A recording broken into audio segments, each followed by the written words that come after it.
नमस्कार दोस्तों, स्वागत है आप सभी का संजीत कुमार के साथ एसिड बेस एंड सॉल्ट्स के लेक्चर नंबर 2 में।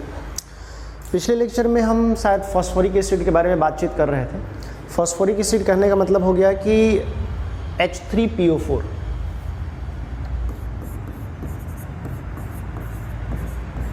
यही था, ये हमारे पास फॉस्फोरिक एसिड था।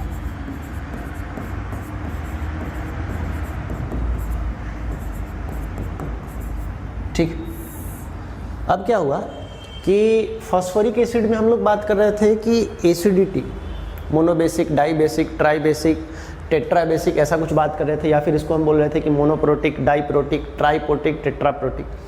तो ये शायद टेट्राप्रोटिक या फिर ट्राइबेसिक एसिड में आया था। तो इस पे हम बोले थे कि इसके बारे में हम बात करेंगे। तो पिछले लेक्चर से कंटिन्यू करते हुए हम यहाँ पे पहुँचे हैं। H3PO4 का अगर हम स्ट्रक्चर बनाएं तो कुछ ऐसा बनता है। Phosphorus, double बॉन्डो, single बॉन्डो, single बॉन्डो, single बॉन्डो और एक एक H लगा दो।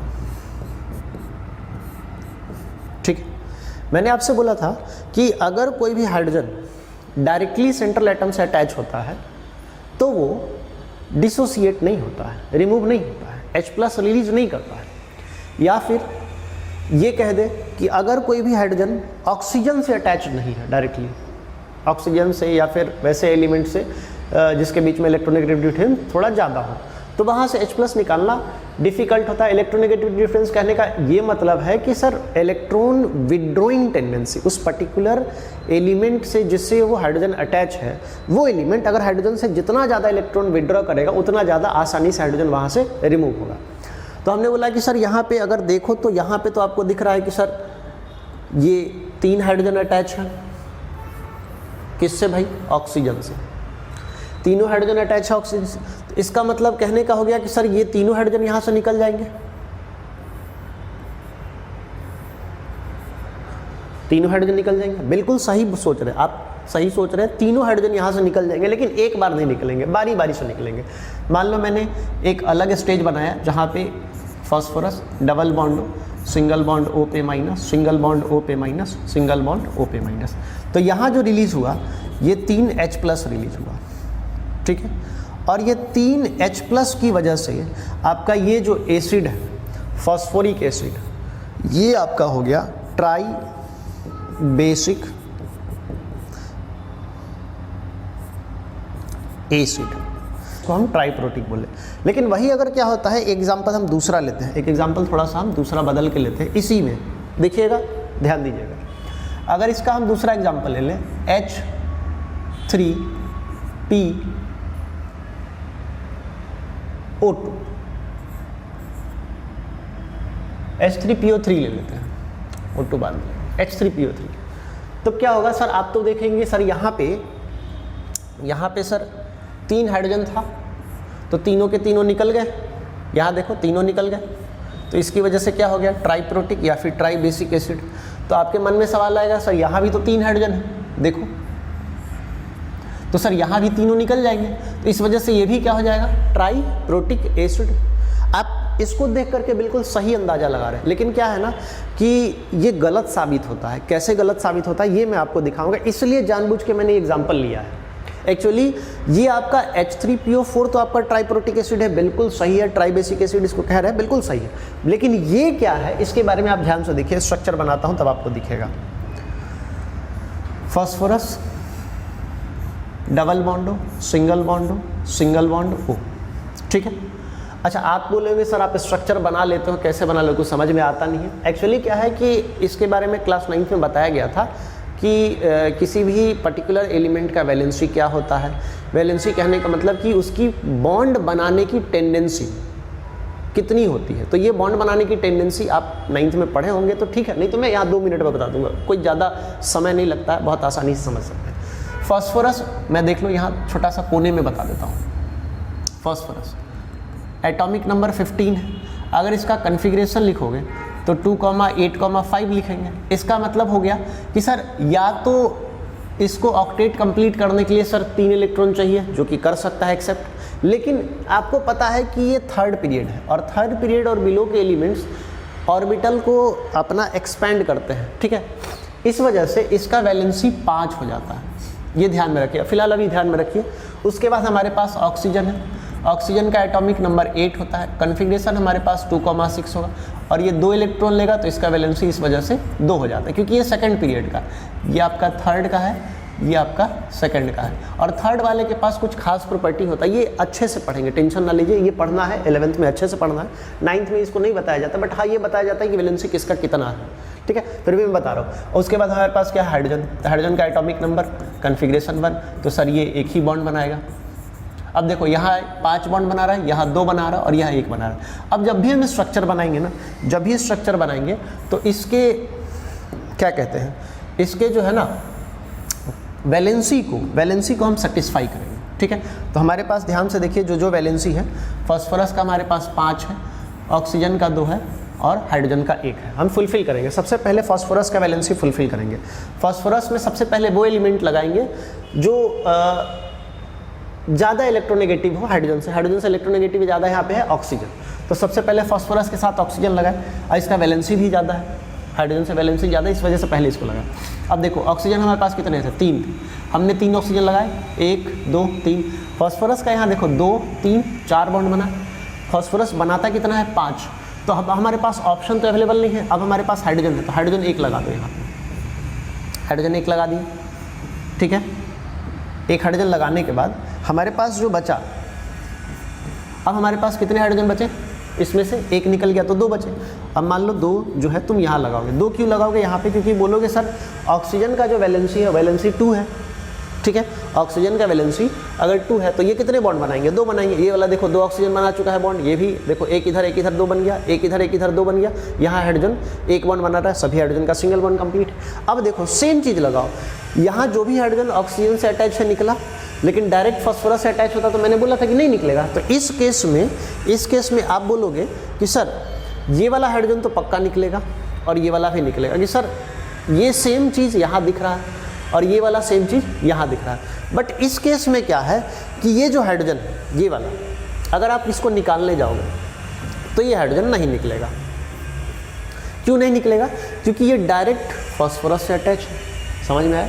इस वजह से यहाँ जो H+ रिलीज होगा, यहाँ जो H+ रिलीज होगा सिर्फ 2 H+ रिलीज होगा। अब आपको शायद समझ में आ रहा होगा कि सर यहाँ 3 लिखा है फिर भी ये 3 नहीं हो सकता, ये सिर्फ 2 H+ रिलीज करता है, तो इसकी वजह से ये क्या हो जाएगा सर, ये हो जाएगा डाई बेसिक एसिड, या फिर इसका दूसरा नाम क्या है, डाई प्रोटिक एसिड। इसलिए धोखा नहीं खाइएगा, ध्यान रखिएगा। अच्छा एक और है, इसी का क्वेश्चन एक और है, H3PO2 है, H3PO2, ये आपका होमवर्क होगा। इसको आप बताइएगा सर इसका बेसिसिटी, इसका मतलब क्या है, डाई बेसिक है, ट्राई बेसिक है, टेट्रा बेसिक है। मैं ऑप्शंस दे देता हूँ, ऑप्शंस आपको लिख देता हूँ, क्या बोलूँ, ग्रीन से। सबसे पहला मोनो, दूसरा ऑप्शन है डाई और तीसरा ऑप्शन है ट्राई और चौथा ऑप्शन लास्ट वाला, यार ये गड़बड़ हो जाता है, ये बी, ये सी और ये डी, ये आपका नन। अच्छा कुछ लोग सोच रहे होंगे सर नन मार देते यार, क्या इतना परेशानी टेंशन ले। अरे नहीं भाई, इसमें आंसर अवेलेबल है, ऐसा मत करना, आंसर है इसमें, मोनो डाई ट्राई टेट्रा, इनमें से कोई भी एक होगा, नन वाला तो नहीं है। चलो मैंने पहले ही आंसर रिवील कर दिया, नन ऑप्शन नहीं है, मतलब इन तीनों में से कोई एक है। तो आप इसको बना के देखो इसका क्या ऑप्शन जाता है, ठीक है। और अगर नहीं आया तो मुझे पूछ सकना कमेंट में, ठीक है, मैं इसका स्ट्रक्चर बना के दिखा दूंगा नेक्स्ट क्लास में, अगर नहीं आया तो, ठीक है।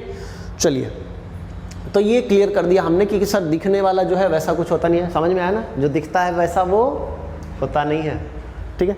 चलिए तो अगले टॉपिक हम स्टार्ट करते हैं। हमारे पास है on the basis of strength, acidic character के बारे में। On the basis of strength मतलब सर स्ट्रेंथ के बेसिस पे हम देखेंगे, स्ट्रेंथ के बेसिस पे स्ट्रॉन्ग और वीक। स्ट्रेंथ जैसे तो ना ताकत, ठीक है ना, जैसे ग्रेट खली अगर मेरे से लड़वा दो तो मैं ग्रेट खली से जीत जाऊंगा, ऐसा हो नहीं सकता, समझ रहे हो ना, ऐसा नहीं हो सकता ना, मुट्ठी में बंद करके मेरे को लेके चला जाएगा फिर, ठीक है। मतलब स्ट्रेंथ के बेसिस पे तो सीड और बेस में स्ट्रेंथ के बेसिस पे जो डिफाइन किया गया है, इसमें सबसे पहला हमारे पास है स्ट्रॉन्ग एसिड।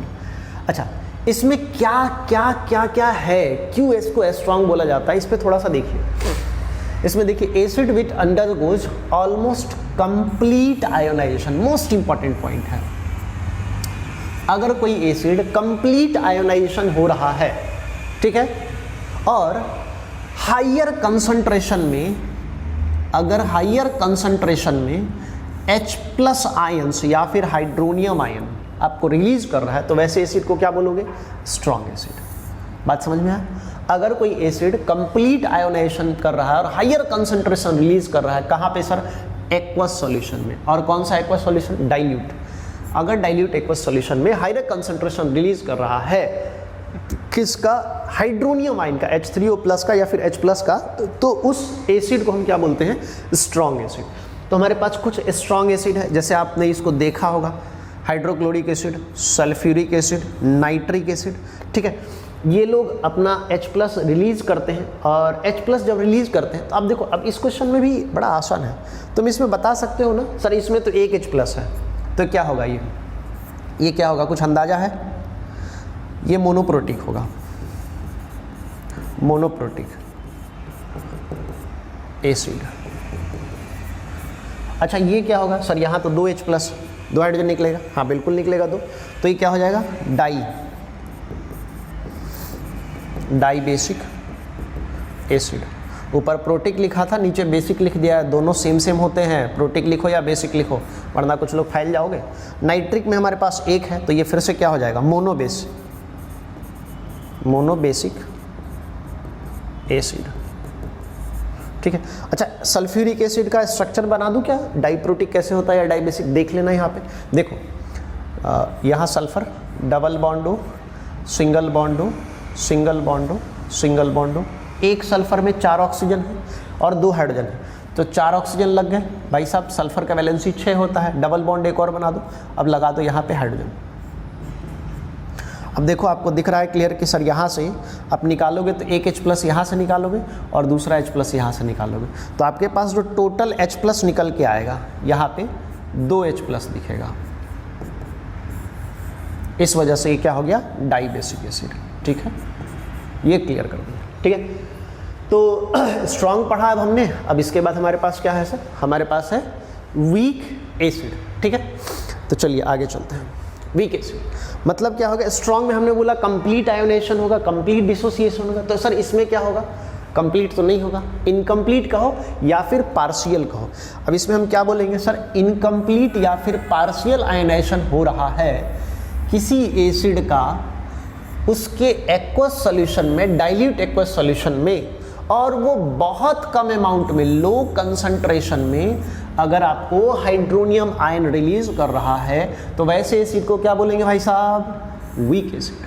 फिर से बोल रहा हूँ, अगर कोई पार्शियल आयोनाइजेशन कर रहा है या इनकम्प्लीट आयोनाइजेशन कर रहा है डाइल्यूट सॉल्यूशन में, ठीक है, डाइल्यूट एक्वस सॉल्यूशन में, और lower concentration of hydronium ion release कर रहा है, तो वैसे एसिड को क्या बोलेंगे सर?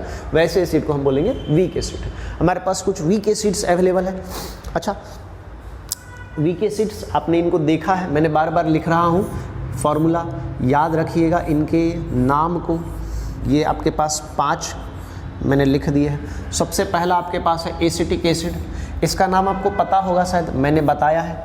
यहाँ पे 2 कार्बन है और एसिड है, तो क्या होगा? इथेनोइक एसिड, इथेनोइक एसिड, ठीक है। आप यहाँ पे कार्बोनिक एसिड, मोस्ट इंपॉर्टेंट, आपको पता है कार्बोनिक एसिड कौन सा एसिड है? ये एक इनऑर्गेनिक एसिड है, मैं फिर से लिख रहा हूँ, इनऑर्गेनिक एसिड, ये एक्सेप्शन था।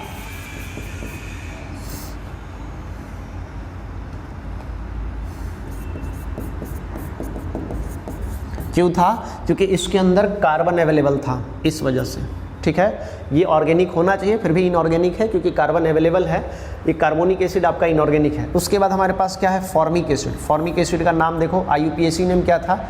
देखो एक कार्बन है ना, तो एक कार्बन की वजह से क्या हो जाएगा? Methanoic acid.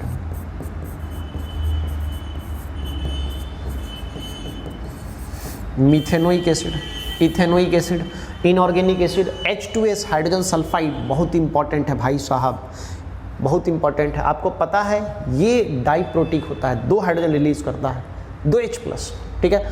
फिर आपके पास है सल्फ्यूरस एसिड। देखो हमने देखा था पिछले में सल्फ्यूरिक एसिड और यहाँ पे सल्फ्यूरस एसिड। सल्फ्यूरिक एसिड आपका स्ट्रॉन्ग एसिड था, देखो यहाँ पे सल्फ्यूरिक एसिड आपका स्ट्रॉन्ग एसिड था, वही आपका सल्फ्यूरस एसिड जो है वीक एसिड है। भाई साहब क्यों है? क्योंकि आपके पास H+ आयंस कम हो जाते हैं। अब देखो यहाँ अगर H2SO3 का अगर मैं स्ट्रक्चर बनाऊँ आपके सामने में, अगर जगह आगे खाली मिले तो बधाई हो। अरे वाह क्या बात है, मिल गया। सल्फ्यूरस एसिड, सल्फ्यूरस एसिड में क्या है थोड़ा देखो, H क्या था सल्फ्यूरस एसिड का फॉर्मूला देखो, H2SO3 और सल्फ्यूरिक एसिड में H2SO4, H2SO3 सल्फ्यूरस एसिड। ध्यान से देखो यहाँ पे हमारे पास सल्फर है, डबल बॉन्ड हो, सिंगल बॉन्ड हो, सिंगल बॉन्ड हो, डबल बॉन्ड हो, ठीक है। लेकिन ऑक्सीजन यहाँ कितने हैं? 4 है, हमने लगा दिए 4 नहीं 3 है, यहाँ लगा दिए 4, तो एक हाइड्रोजन तो यहाँ लग जाएगा और दूसरा हाइड्रोजन यहाँ लगेगा। आप ध्यान से देखो मैंने आपको क्या बोला था कि ये हाइड्रोजन तो आराम से निकल जाएगा क्योंकि ऑक्सीजन से, बट ये हाइड्रोजन निकलेगा क्या? निकलेगा क्या? तो आपका मन में सवाल होगा सब नहीं, क्योंकि ये तो सल्फर से अटैच है। जब नहीं निकलेगा तो क्या हो गया? मोनोप्रोटिक एसिड, और ये अपना हाइड्रोजन रिलीज नहीं कर पाया, इस वजह से ये क्या हो गया? वीक एसिड, ठीक है। चलिए अब हमारे पास कुछ और एसिड्स हैं, उन और एसिड्स को हम थोड़ा सा देखते हैं। जैसे हमारे पास था, आप बोलोगे सर ये जो एसिड है ये वीक कैसे हो गया, या फिर ये एसिड वीक कैसे हो गया? तो एक क्वेश्चंस को थोड़ा सा देखते हैं, जगह इसलिए शायद छूटा हुआ था, मेरे मन में था कि मैं इसको डिस्कस कर दूं। CH3COOH, इसका अगर स्ट्रक्चर देखेंगे ना तो 2 कार्बन है, तो कार्बन सिंगल बॉन्ड कार्बन लगा और 3 हाइड्रोजन यहाँ लगा, ठीक है। थोड़ा सा पीछे जाओ, ये लो हाइड्रोजन, और यहाँ पे डबल बॉन्ड हो, सिंगल बॉन्ड H है। आपको क्लियर समझ में आया होगा सर ये हाइड्रोजन तो निकलने से रहे, निकलेगा यही एक हाइड्रोजन, ये हाइड्रोजन भाई साहब ये नहीं निकलेंगे। ये रेड वाले जो हाइड्रोजन है ना, ये बोलेंगे मुझे नहीं जाना इसे छोड़ के, कार्बन को नहीं छोड़ सकता, बट ऑक्सीजन हमें रहने नहीं देगा, इसलिए हमें जाना ही पड़ेगा। तो इसका मतलब ये हो गया कि ये पूरी तरह से अपने अंदर मॉलिक्यूल में जो हाइड्रोजन थे इसको डिसोसिएट नहीं कर पाए, इसलिए इसको कहते हैं कि सर पार्शियल डिसोसिएशन हुआ। और इस वजह से देखो ये क्या हो गया, एक H+ रिलीज किया ना, एक H+ रिलीज किया ये वाला, इस वजह से हो गया मोनोप्रोटिक एसिड, ठीक। और ये इस वजह से क्या हो गया? वीक एसिड भी हो गया। समझ में आ रहा है? तो चलो एक और देख लेते हैं भाई साहब, हमारे पास एक और जगह है तो देख लेते हैं। HCOOH, ये और भी सुंदर है। देखो कार्बन पे डबल बॉन्ड हो, सिंगल बॉन्ड H, और ये लग गया कार्बन पे हाइड्रोजन। देखो 2 हाइड्रोजन, 2 ऑक्सीजन और 1 कार्बन। अब देख लो स्थिति वही है। ये हाइड्रोजन बोलेगा I will not stay with you, भाई साहब लोचा हो गया तो ये स्टे नहीं करेगा। अब हमारे पास क्या है? हमारे पास है कि ये हाइड्रोजन बोलेगा सर हमें तो रहने दो, पीला सिग्नल है, ठीक है। इसको ग्रीन सिग्नल मिला, बेटा निकल लिया तो, और इसको येलो सिग्नल है, बोला जा भी सकते नहीं भी जा सकते, ज़रूरत होगी तो जाएंगे, नहीं होगा तो नहीं जाएंगे। बेटा तुमको नहीं जाने दिया जाएगा, तुम नहीं जा सकते, और तुम बोलो टाटा बाय बाय। इस वजह से दिख रहा है आपको सिर्फ एक H+ रिलीज हुआ, सिर्फ एक H+ रिलीज हुआ, तो ये भी क्या हो गया? Monobasic acid. और मोनोबेसिक एसिड के साथ साथ ये वीक एसिड भी है, वीक एसिड। तो आप लोगों को समझ में आ गया होगा मेरे दोस्तों कि भाई साहब इतने हाइड्रोजन होने के बावजूद अगर कोई हाइड्रोजन रिलेट नहीं कर रहा है तो वैसे एसिड्स को वीक एसिड कहते हैं, ठीक है। तो चलिए हमने डिस्कस कर लिया वीक एसिड, स्ट्रॉन्ग एसिड। अब हमें क्या डिस्कस करना है? अब हमें डिस्कस करना है on the basis of concentration. जैसे अब कुछ लोगों के मन में सवाल आएगा, हाँ सर बिल्कुल सही सोच रहा हूँ, वो जो ग्लास में जो हम लोग मिलाते हैं ना उसमें कंसंट्रेशन कभी हाई होता है कभी लो होता है, तो डिपेंड करता है ना क्या आ रहा है अंदर। हाँ समझ रहा हूँ, ठीक है। यहाँ कंसंट्रेशन एसिड का देखना है, एसिड डाल लो गिलास में, समझ में आएगा कंसंट्रेशन क्या चल रहा है, ठीक है। तो चलो कंसंट्रेशन के देख लेते हैं बारे में। कंसंट्रेशन क्या बोल रहा, अगर नंबर ऑफ H+ आयंस ज़्यादा रिलीज हो, स्ट्रॉन्ग वीक का लोचा नहीं, ज़्यादा रिलीज हो, अगर ज़्यादा रिलीज हो तो क्या बोलेंगे कि सर कंसंट्रेटेड है। अब देखो शायद वही लिखा है क्या, मैंने गलत तो नहीं बोल दिया, हाँ बिल्कुल सही लिखा है। N acid which contains very small amount of water molecule, मतलब उसमें पानी कम हो भाई साहब, पानी कम हो। H+ आयंस रिलीज करने का मतलब हो गया कि वो पानी बहुत कम रखेगा, हाईली कंसंट्रेटेड रखेगा। पानी अगर कम रखेगा तो वैसे को हम क्या बोलेंगे, कंसंट्रेटेड एसिड। और इसमें क्या हो गया, पानी की अमाउंट बहुत ज़्यादा हो गई, पानी की अमाउंट बहुत ज़्यादा हो गई, मतलब कि वाटर इतना ज़्यादा हो गया कि उसका कंसंट्रेशन लेवल बहुत कम हो गया, बहुत कम हो गया। मतलब अगर पानी का अमाउंट हाइयर कंसंट्रेशन में है, वाटर का अमाउंट, तो वैसे को क्या बोलते हैं, डाइल्यूट एसिड। अब देखो इसमें क्या होता है ना कि देखो तुम्हारे मन में सवाल आएगा सर H+ वाला फिर इसको कैसे रिलेट करेंगे। मान लो कि सर अगर हमने ले लिया, एग्जाम्पल में देख लेते हैं थोड़ा सा, एग्जाम्पल में कि हमने ले लिया H2SO4 और हमने अभी तुरंत पढ़ा है कि सर ये तो स्ट्रॉन्ग एसिड है, ये हमारे पास जो है स्ट्रॉन्ग एसिड है,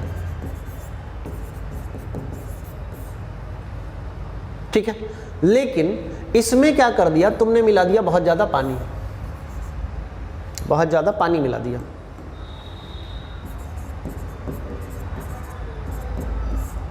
तो तुम्हारे मन में सवाल आएगा सर इसमें पानी मिला दिया, सर ये H+ तो रिलीज बहुत ज़्यादा करता है, इस वजह से क्या है स्ट्रॉन्ग एसिड। अब जब पानी मिला दिया तब ये क्या हो जाना चाहिए, ये हो जाना चाहिए वीक। पानी मिला दिया तो वीक हो जाना चाहिए, जानते हो ये वीक नहीं रहेगा, ये फिर भी स्ट्रॉन्ग रहेगा। क्यों? क्योंकि ये स्ट्रॉन्ग और वीक डिसाइड किस पे हुआ था, डिसाइड हुआ था H+ आयंस के रिलीज के बेसिस पे। मैंने इसलिए बोला था अभी स्टार्टिंग में H+ आयंस के बारे में। तो तुम्हारे मन में सवाल आया होगा सर बोल तो कुछ रहे हैं बट यहाँ लिखा कुछ और है, तो सर गलत बोल दिए, फंस गए। फंसा नहीं गई, मैं बच गया। बच इसलिए गया क्योंकि ये जितना H+ रिलीज करेगा बिना पानी के, उतना H+ पानी में जाने के बावजूद भी ये करेगा। इस वजह से ये स्ट्रॉन्ग है तो स्ट्रॉन्ग ही रहेगा, बट इसका कंसंट्रेशन लेवल, कहने का मतलब कि अगर सल्फ्यूरिक एसिड 10 ml है और पानी 100 ml है, तो इसमें सल्फ्यूरिक एसिड का कंसंट्रेशन कम हो गया पानी की वजह से, इसलिए ये डाइल्यूट सल्फ्यूरिक एसिड बोला जाएगा। लेकिन अगर इस सल्फ्यूरिक एसिड में पानी मिलाओ ही नहीं, 10 ml है 10 ml ही रहने दो, मिलाओ ही नहीं पानी, तो ये सल्फ्यूरिक एसिड अभी भी क्या है, कंसंट्रेटेड है। बात समझ में आ गया? या फिर तुम ये कह दो कि 10 ml आपके पास वाटर है और 10 लीटर सल्फ्यूरिक एसिड है। सुनना मेरी बात ध्यान से, 10 लीटर सल्फ्यूरिक एसिड है। अब इसमें तुम सल्फ्यूरिक एसिड में 10 ml पानी मिलाओ, क्या फ़र्क पड़ेगा समुद्र में 2 बूंद पानी मिलाने से, है कोई फ़र्क पड़ेगा? इसलिए आप ध्यान से रखिएगा कि वाटर का कंटेंट आपके एसिड को कंसंट्रेटेड या डाइल्यूट में डाइवर्ट करता है, बट उसके स्ट्रेंथ को कभी नहीं टच कर सकता। स्ट्रॉन्ग है तो स्ट्रॉन्ग ही रहेगा और वीक है तो वीक ही रहेगा। अगले में आपको पॉइंट्स मैंने लिखा भी है इसके बेसिस पे, देखिएगा यहाँ पॉइंट्स लिखा है, ये इंपॉर्टेंट है, बहुत ज़्यादा इंपॉर्टेंट है, पूछा जाएगा, याद रखिएगा। A concentrated acid may not necessary be a strong. Strong नहीं हो सकता है कंसंट्रेटेड एसिड। मान लो तुमने ले लिया एसिटिक एसिड और एसिटिक एसिड में पानी ही नहीं मिलाया, तो एसिटिक एसिड क्या है, वीक एसिड है ना। बट हाँ पानी नहीं है तो इस वजह से क्या होगा सर, वो कंसंट्रेटेड है। एसिटिक एसिड में पानी नहीं है, एसिटिक एसिड वीक एसिड है बट उसमें पानी नहीं, इस वजह से वो क्या होगा, वो होगा weak acid but concentrated acid होगा। वीक में कंसंट्रेटेड, स्ट्रॉन्ग वीक अलग है, कंसंट्रेटेड डाइल्यूट अलग है, इसको मिक्स मत करना। आपका अगर एसिड कंसंट्रेटेड है, आपका एसिड अगर कंसंट्रेटेड है, ठीक है, तो जरूरी नहीं है कि वो स्ट्रॉन्ग एसिड होगा। देख लीजिए ध्यान से। और ये भी कह रहे हैं साथ में कि अगर कोई डाइल्यूट एसिड है तो जरूरी नहीं है कि वो वीक एसिड होगा, हो भी सकता है और नहीं भी हो सकता है, ठीक है। इसलिए नॉट नेसेसरी लिख दिया है, ठीक है। अब ध्यान से देखिएगा, अब इसी पॉइंट को जो मैंने आपको बोला था वही यहाँ लिखा हुआ, a strong acid will remain strong acid, strong acid हमेशा स्ट्रॉन्ग रहेगा। अबे शेर बूढ़ा हो जाए या चाहे जो भी हो, शेर शेर ही रहता है, पता है ना। शिकार बूढ़े होने पे भी करेगा और जवानी में तो करता ही, ठीक है। तो कंसंट्रेटेड एसिड हमेशा आपका, स्ट्रॉन्ग एसिड हमेशा स्ट्रॉन्ग रहेगा, उसको कितने बार डाइल्यूट कर दो फिर भी वो स्ट्रॉन्ग ही रहेगा, क्योंकि वो बहुत ज़्यादा amount of hydronium ion release करता है एक्वस सॉल्यूशन में, इसकी वजह से वो हमेशा स्ट्रॉन्ग ही रहेगा। अगर वीक एसिड की बात करें तो भाई साहब वीक एसिड जो है कहाँ गया, यहाँ पे वीक एसिड हमेशा वीक रहेगा, चाहे कितना भी उसको कंसंट्रेटेड कर दो, वो वीक ही रहेगा, क्योंकि वो जो हाइड्रोनियम आयन रिलीज करेगा वो बहुत कम अमाउंट में करेगा, बहुत कम अमाउंट में हाइड्रोनियम आयन रिलीज करेगा एक्वस सॉल्यूशन। समझ में आ गया? ये तीनों पॉइंट्स ध्यान में रखिए गए, 2 पॉइंट्स है, बट इसमें 2 पॉइंट है, इसमें 1 पॉइंट है, 3 पॉइंट है टोटल, मैंने 2 ही कर दिया, ठीक है। चलिए आगे चलते हैं, कुछ रिएक्शंस। अरे क्या बात है, ये तो हमारी सबसे अच्छी चीज़ है, रिएक्शन है। Reaction chemical property of acid में reaction of acid with metal है, एसिड का रिएक्शन मेटल के साथ। तो मोस्ट इंपॉर्टेंट है, क्या क्या है देखिए। सबसे पहला ये बेसिक फॉर्मेट है, याद रखिएगा। अगर एसिड किसी मेटल से रिएक्ट कर रहा है और उस मेटल का रिएक्टिविटी, ध्यान दीजिएगा, रिएक्टिविटी हाइड्रोजन से ज़्यादा है तो रिएक्शन होगा, सॉल्ट और हाइड्रोजन गैस लिबरेट होगा। लेकिन वही अगर एसिड किसी मेटल से रिएक्ट कर रहा है और उसका रिएक्टिविटी हाइड्रोजन से कम है तो कोई रिएक्शन नहीं होगा, बिल्कुल नहीं होगा। तो चलिए कुछ रिएक्शंस कर ले। क्या रिएक्शंस करने से पहले हम सोच रहे हैं कि रिएक्टिविटी सीरीज लिख दें। क्या लिख दें कि Na Mg Al Zn Fe Pb HCu Hg Ag Au, अब नीचे Pt होता है, लो बस हो गया जगह। क्या होगा अगर हम ऊपर जाएंगे तो क्या होगा, रिएक्टिविटी बढ़ेगा, ऊपर जाएंगे तो रिएक्टिविटी बढ़ेगा, हाईली रिएक्टिव, टिंग टिंग टिंग, हाईली रिएक्टिव। और आपको ये है स्टैंडर्ड, हाइड्रोजन जो है मॉडरेट स्टैंडर्ड है, इसके नीचे वाले रिएक्शन बहुत कम करते हैं, लिस्ट रिएक्टिव वाले हैं। सबसे लिस्ट रिएक्टिव आपका प्लेटिनम है, ठीक है। तो चलिए हमारे पास सोडियम है और सोडियम के साथ है HCl, हाइड्रोजन रिएक्ट कर, आपको दिख रहा है कि सर सोडियम ऊपर बैठा है, हाइड्रोजन नीचे बैठा, बोलेगा लात मारो, बाहर निकालो सोडियम को। और देखो ध्यान से क्या होने वाला भाई साहब, सोडियम पे होगा +4, क्लोरीन पे -4 और हाइड्रोजन पे +4। ये सोडियम अटैक करेगा क्लोरीन पे, क्या बनेगा भाई साहब, NaCl, बेहतरीन प्रदर्शन है, क्या बात। और साथ में क्या रिलीज होगा, हाइड्रोजन गैस। और रिएक्शन को कर लिया हमने है बैलेंस, मज़ा आ रहा है, क्या बात है, क्या बात है, अच्छा है, अच्छा है। अब देखो ध्यान से, हमारे पास है मैग्नीशियम पे क्या होता है, +2 चार्ज होता है भाई साहब, NO3 H पे होता है +1, NO3 पे होगा -1। मैग्नीशियम पे अटैक कितने नाइट्रोजन का, 2 NO3 का अटैक होगा भाई साहब। क्यों? क्योंकि मैग्नीशियम पे प्लस चार्ज कितने हैं, 2, और नाइट्रोजन पे कितने, NO3 पे कितने हैं, -1। इस वजह से आपका जो प्रोडक्ट बनने वाला भाई साहब, देखो क्या हो रहा है, ये NO3 पे कितने आ गए, 2 आ गए। मैग्नीशियम पे NO3 2 आ गए भाई साहब, देख लो यहाँ पे आपका प्रोडक्ट हाइड्रोजन गैस लिबरेट हुआ। कुछ लोग बोल रहे सर कौन सा मंत्र पढ़े जा रहे हो, इतना फास्ट रिएक्शन करोगे तो हम फैल जाएंगे। बेटा हम फैल नहीं जाएंगे, इतना फास्ट रिएक्शन आपको एग्जाम में करना ही पड़ेगा, नहीं करोगे तो फैल जाओगे, ठीक। तो देखते हैं क्या हुआ है। हुआ ये है कि HNO3 में से एक H+ निकला है, NO3 पे -1 आया है, -1 एक जाएगा तो फुलफिल नहीं कर पाएगा, इस वजह से 2 NO3 गया, और साथ में मैग्नीशियम पे बन गया 2 NO3 और मैग्नीशियम नाइट्रेट आंसर है आपका, साथ में हाइड्रोजन गैस लिबरेट हुआ। इसको बैलेंस कर लो, तुम्हारी मन में ख्याल आ रहा होगा ऐसा कुछ करने का, नहीं, हाँ ठीक है, हो गया, खत्म। पीछे वाला बोल रहा है सर क्या कर रहे हो, पढ़ा रहे हो कि मज़े ले रहे हो? मज़े ले रहे हो भाई, कभी कभी मौका मिलता है हमें भी लेने का रिएक्शंस में, ठीक है। तो आगे कुछ रिएक्शंस और है। अरे वाह, मज़ा आ गया। तो चलो देखते हैं। देखो मैं क्या कर रहा हूँ ना, एक्चुअली चार्जेस लिख रहा हूँ, मजे तो तुम्हारे ले रहा हूँ, चार्जेज लिख रहा हूँ। देखो चार्जेज आपको पता है जिंक पे होता है सर +2। अब बोल रहे होगे सर कैसे लिख रहे हो यार, रट वट के आए हो क्या? नहीं रट के नहीं आया भाई साहब, एक्चुअली रिएक्शंस करते करते ना चार्जेस याद हो जाते हैं, आपको भी याद रखने चाहिए। एल्केली मेटल का +1, एल्केली अर्थ मेटल का +2, और कुछ होते हैं जिनका +3 होता है, किन्हीं का +2 +3 भी होता है। तो कैलकुलेशन ऑफ ऑक्सीडेशन स्टेट सिखाएंगे तो हर चीज़ बताएंगे, टेंशन नहीं लेने का। चलिए आगे चलते हैं। हमारे पास है सल्फ्यूरिक एसिड, यहाँ पे 2 हाइड्रोजन है तो 2H+ और यहाँ पे हो गया 2-। जिंक बोलेगा अटैक, और भाई साहब क्या बन गया? जिंक सल्फेट ZnSO4, और साथ में लिबरेट हुआ हमारा हाइड्रोजन गैस, मजे लो, ठीक है। इसका नाम हो जाएगा जिंक सल्फेट।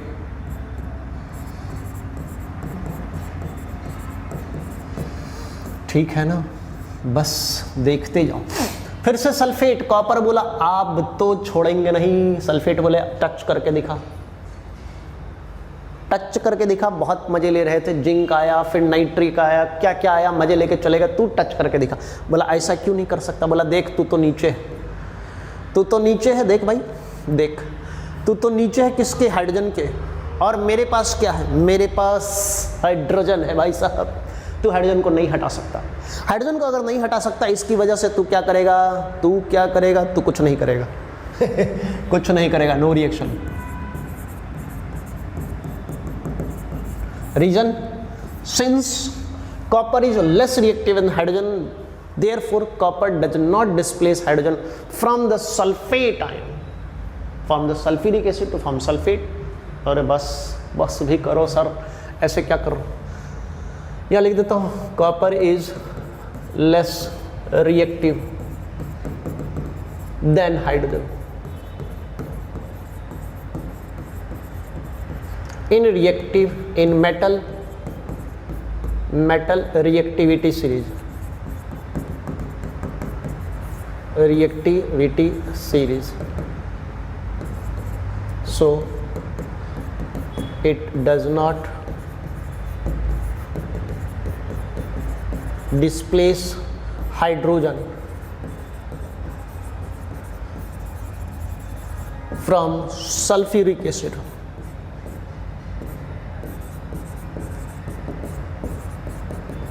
बस यही है, ठीक है। बाकी के रिएक्शंस आप फटाफट कर सकते हैं, तो भाई साहब एक तो कर दूँ मैं, कौन सा करूँ? ये कर दूँ, चलो +3 होता है, भाई साहब, देख लो ये होता है +3 एल्यूमिनियम, और सल्फेट पे है -2, हाइड्रोजन पे है +1, 2 +2 हो गया। क्या होगा? मन में सवाल आएगा सर प्रोडक्ट बनाओ AlSO4, बिल्कुल सही सोच रहे हो, साथ में हाइड्रोजन गैस लिबरेट कर दो, ये भी सही सोच रहे हो। बट होगा क्या? होगा ये कि यहाँ पे है +3 और यहाँ पे है -2। देखो क्या करोगे? क्रिस क्रॉस, इसको यहाँ भेजो और इसको यहाँ भेजो, तो भेजोगे तो क्या होगा सर? ये पहुँच जाएगा कुछ यहाँ पे, देखो यहाँ 2 आएगा और यहाँ क्या आ जाएगा 3। तो इसका मतलब ये जो बनेगा इसका प्रोडक्ट, ये प्रोडक्ट आपको बन जाएगा Al टिंग टिंग टिंग टिंग, अरे यार ये आपका जो प्रोडक्ट बनेगा Al2SO4 का होल थ्राइस। ध्यान से देखो, होल थ्राइस, ठीक है, एल्यूमिनियम सल्फेट, Al2O3 का, Al2SO4 का होल थ्राइस। ये 3 यहाँ डायरेक्ट मत लिखना वरना गलत हो जाएगा। ये मैंने क्या किया? मैग्नीट्यूड को एक्सचेंज किया और प्रोडक्ट बना लिया, ठीक है। अब हमारे पास जो क्वेश्चंस है इसके मैं इसका चार्ज लिख देता हूँ। इसका मान लो कि मैंने +2 ले लिया, और इसका जिंक का तुम जानते हो +2 होता है, सोडियम +1 होता है। बाकी रिएक्शंस तुम कर लेना। आज के लिए इतना ही, निकलते हैं अगले लेक्चर के लिए। धन्यवाद।